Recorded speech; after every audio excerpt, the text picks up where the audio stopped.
Hello guys, bersama saya lagi dalam Alright Nopo Channel. Selagi isu yang panas dan menggempakan, ya, apabila GISB terbongkar segala perlakuan yang tidak bermoral, sahabat-sahabat semua. Walaupun ada pimpinan dari mereka mengatakan semua ini fitnah dan sebagainya, tetapi satu demi satu sahabat semua telah dibongkarkan oleh Ketua Polis Negara.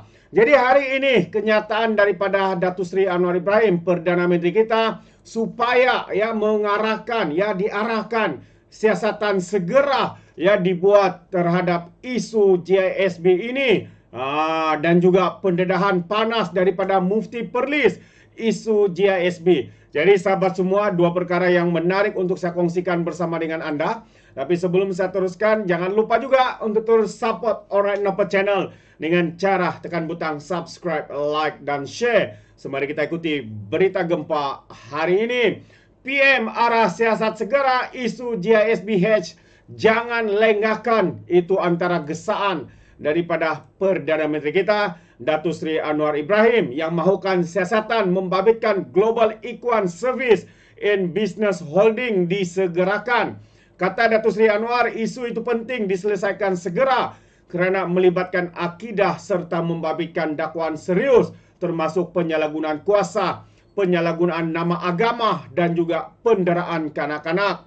Katanya lagi, ramai yang tanya mengapa ada kelewatan dan kelenggaan dalam mengambil tindakan. Jadi saya telah membawa kepada badan pihak berkuasa supaya ambil tindakan segera, siasatan dan laporan, katanya, kepada pemerintah selepas solat Jumaat di Kampung Desa Putra Sungai Merap Kajang hari ini.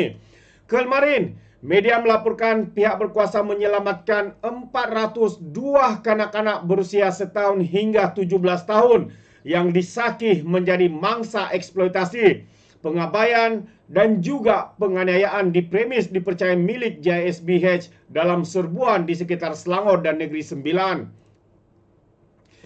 Ketua Polis Negara Razarudin Hissan mendakwa kanak-kanak di premis berkenaan menjadi mangsa liwat selain diajar untuk meliwat. Di mana otak keperi kemanusiaan mereka, sahabat-sahabat semua, ya, meliwat dan diajar untuk meliwat itu adalah satu perkara yang amat-amat memalukan. Jadi GISBH menafikan dakwaan berkenaan maupun kaitan dengan premis yang diserbu. Jadi dalam perkembangan terbaru, Ketua Polis Negara berkata seramai 13 penghuni rumah kebajikan yang bernaung di bawah syarikat GISBH dipercayai menjadi mangsa liwat selepas 172 daripada 392 mangsa eksploitasi berkenaan melalui saringan kesihatan. Ini katanya berdasarkan laporan polis dan soal siasat yang dijalankan pihak menerusi Ops Global bermula 2 September yang lalu. Dalam perkembangan sama hari ini juga, ya, kenyataan daripada Mufti Perlis, ya, yang saya akan kongsikan kepada Anda sahabat semua. Apakah pendedahan daripada Mufti Perlis ini? Sementara itu Datuk Seri Anwar Ibrahim berkata, dia menyerahkan, ya, kepada pihak berkuasa untuk menjalankan siasatan penuh berhubung isu berkenaan. Dan katanya lagi, biar polis buat siasatan dan tindakan mengikut undang-undang dan pihak Majlis Agama, terutamanya Majlis Agama Wilayah, ya, dan saya tengok Jabatan Agama Islam Selangor, terutamanya JAKIM, Jabatan Kemajuan Islam Malaysia, ada kekuatan penyiasatan, penyelidikan serta diberikan nasihat. Jadi ada saluran katanya, jangan lengahkan. Itu antara kenyataan dari Perdana Menteri kita berkaitan dengan isu membabitkan kes GISBH ini. Satu yang amat-amat memeranjatkan kita sahabat semua, kerana dikatakan individu ataupun pemimpin mereka-mereka yang terlibat dalam GISBH ini adalah kalangan bekas-bekas pemimpin, ya, daripada parti PAS sendiri, sahabat semua. Dan pihak Ketua Polis Negara juga menyatakan bahwa ini adalah satu ajaran sesat yang berlaku di dalam negara kita. Dan apakah pendedahan yang dibuat, ya, oleh Mufti Perlis? Ini yang menarik untuk saya kongsikan. Untuk perkara kedua, yaitu terkait dengan isu GISBH. Asri ataupun Mufti Perlis dakwa JAKIM lambat bertindak.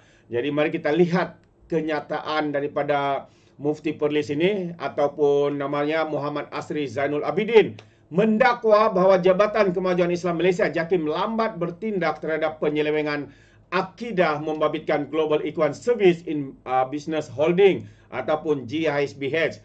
Muhammad Azri mendakwa isu berkaitan GISBH itu telah dibentangkan kepada JAKIM sebelum ini, namun mereka tidak melakukan tindakan.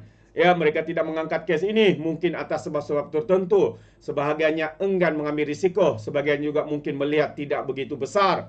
Katanya lagi mungkin sebahagian kepercayaan kumpulan GISBH ini ada pada individu terbabit dan mungkin juga atas sebab musabab yang lain. Katanya dalam satu video yang dimuat naik di TikTok Pro Media Tasdid. Video terbabit merupakan siri kuliah mingguan Mufti Perlis itu yang diadakan di Masjid Alwi Kangar. Justru kata Muhammad Asri, disebabkan tiada tindakan daripada JAKIM, kumpulan yang membuat kajian itu membentangkan kepada Jawatan Kuasa Fatwa Perlis. Jadi pada 11 September lalu, Ketua Polis Negara Razarudin Husain mengesahkan polis sudah memulakan siasatan terhadap GISBH. Jadi Razarudin berkata serbuan melalui Ops Global itu dibuat di premis GISB sekitar Selangor dan juga Negeri Sembilan. Dalam perkembangan terbaru, Razarudin hari ini berkata, seramai 13 penghuni rumah kebajikan yang bernaung di bawah syarikat GISBH itu dipercaya menjadi mangsa lewat. Ya, selepas 172 daripada 392 mangsa dieksploitasi berkenaan melalui saringan kesihatan. Ini katanya berdasarkan laporan polis dan soal siasat yang dijalankan pihaknya menerusi Ops Global yang telah bermula pada 2 September yang lalu. Jadi dalam pada itu Pertubuhan Ahli Sunnah Wal Jamaah Malaysia mengecam pihak yang menjadikan JAKIM sebagai sasaran dalam isu GISBH ini, yaitu Presiden Aswaja Zamihan Madzin merujuk kenyataan yang dikeluarkan pensyarah Universiti Islam Antarabangsa Abu Hafiz Salahuddin yang disifatkannya sebagai kritikan sembrono. Sebaliknya kata Zamihan, semua pihak perlu bertenang dan menyerahkan kepada siasatan polis serta Jabatan Agama Islam negeri masing-masing. Oleh itu, tindakan mengecam JAKIM bukanlah satu yang sehat, bahkan ia boleh menimbulkan fitnah dan mencetuskan ketidaktentraman dalam kalangan umat Islam di Malaysia, katanya. Maka katanya sewajarnya Abu Hafiz diperhadapkan oleh Universiti Islam Antarabangsa selaku majikan beliau, katanya lagi. Kesimpulannya, umat Islam di Malaysia perlu bertenang dengan isu ini, serahkan kepada pihak berkuasa agama dan PDRM untuk menyiasat dan mengambil tindakan sewajarnya. Pihak GISBH juga perlu diberi ruang untuk membela diri dalam tuduhan yang dilontarkannya. Jadi jalan keluar untuk merungkai kebetulan ini, katanya lagi, pasti ada sinar melalui perundangan sedia ada. Golongan ASWG sentiasa berpegang kepada tradisi ilmu dan amat teliti dalam isu kefatwaan. Semoga Allah menyelamatkan kita semua dari fitnah salah laku dan dosa kesaliman, katanya dalam satu kenyataan. Itu antara kenyataan ya daripada daripada Aswaja. Jadi sahabat semua, ini antara perkara-perkara yang berlaku dan begitu mengejutkan negara kita ya. Sudah sekian lama ya perkara ini berlaku, tapi baru hari ini ya berjaya dibongkarkan hasil siasatan yang mendalam daripada polis di Raja Malaysia. Tahniah. Dan seperti mana yang kita tahu ya, beberapa individu telah direman, beberapa individu bakal didakwah ya berkaitan dengan isu ini. Jadi sahabat semua, apa pandangan Anda? Anda boleh berikan komen ya di dalam ruangan komen.